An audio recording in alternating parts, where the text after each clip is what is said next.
একটা বোতাম, শুধু চাপ দিলেই প্যারাশুটটা খুলে যেত, জীবনটা হয়তো বেঁচে যেত, ফিরতে পারতেন পরিবারের কাছে। কিন্তু ফ্লাইট লেফটেন্যান্ট তৌকির তা করেনি, কারণ তিনি শুধু নিজের প্রাণ নিয়ে ভাবেননি, ভেবেছিলেন নিচে থাকা মানুষদের কথা।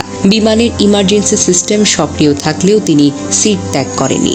শেষ মুহূর্ত পর্যন্ত চেষ্টা করে গেছেন বিধ্বস্ত হওয়ার আগেই ফাঁকা জায়গায় নিয়ে যেতে। তিনি জানতেন তার এই যুদ্ধ বিমান যদি কোনো জনবহুল এলাকায় পড়ে আরও অনেক প্রাণ যাবে। এই সাহসিকতা, এই আত্মত্যাগ কোনো শব্দে সম্পূর্ণ বর্ণনা করা যায় না। তৌকিরের যে বিমানটি বিধ্বস্ত হয়েছে সেটি ছিল বেশ পুরনো F-7BGI, একটি যুদ্ধ বিমান যার স্থান আধুনিক যুগে আর নেই। তবুও এই বাতিল বিমান দিয়ে চলছিল প্রশিক্ষণ, কারণ দুর্নীতি আজও উড়ে বেড়ায় বাংলাদেশের আকাশে, আর সেই দুর্নীতির বোঝা বয় আমাদের মতো সন্তানেরা। তৌকির আকাশে মারা যাননি, তিনি মরে গিয়েছিলেন বহু আগে। যেদিন বাজেট চুরি হয়েছিল, যেদিন সিদ্ধান্ত হয়েছিল 1970 দশকের বাতিল যুদ্ধ বিমান দিয়েই হবে প্রশিক্ষণ, এই সিস্টেম তাকে দেয়নি কিছুই। না দিয়েছে সুরক্ষা, না দিয়েছে বিকল্প, না দিয়েছে আধুনিক কোনো যন্ত্রপাতি। তাকে দিয়ে গেছে কেবল ঝুঁকি, মরিচা ধরা লোহা আর নিশ্চিত মৃত্যু। তবু তিনি পিছু হটেননি।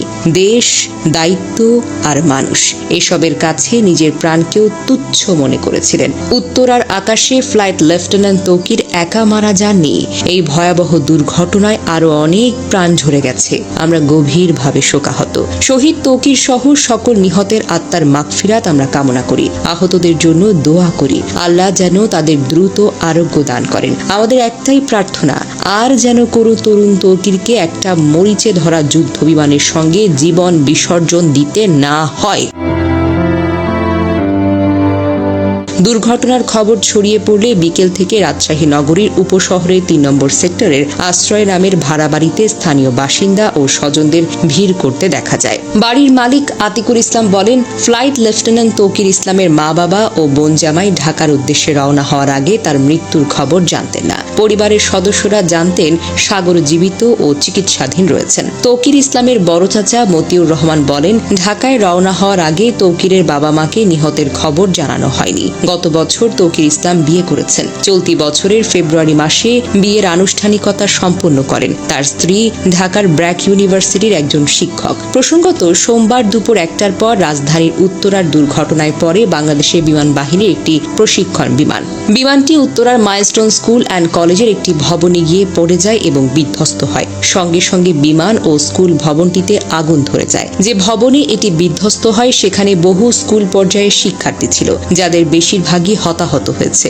দুর্ঘটনার পরপর উদ্ধার অভিযান শুরু করে ফায়ার সার্ভিস। উত্তরা সহ আশেপাশের 9টি ইউনিট ঘটনাস্থলে গিয়ে আগুন নিয়ন্ত্রণে আনে এবং হতাহতদের উদ্ধার করা শুরু হয়। পরে উদ্ধার অভিযানে যোগ দেন বিজিবি ও সেনাবাহিনী। বিমান বাহিনীর হেলিকপ্টার করে হতাহতদের হাসপাতালে নেওয়া হয়। মর্মান্তিক এই ঘটনায় শোক জানিয়ে বার্তা দিয়েছেন প্রধান উপদেষ্টা ডক্টর মোহাম্মদ ইউনূস। মঙ্গলবার রাষ্ট্রীয় শোক ঘোষণা করা হয়েছে।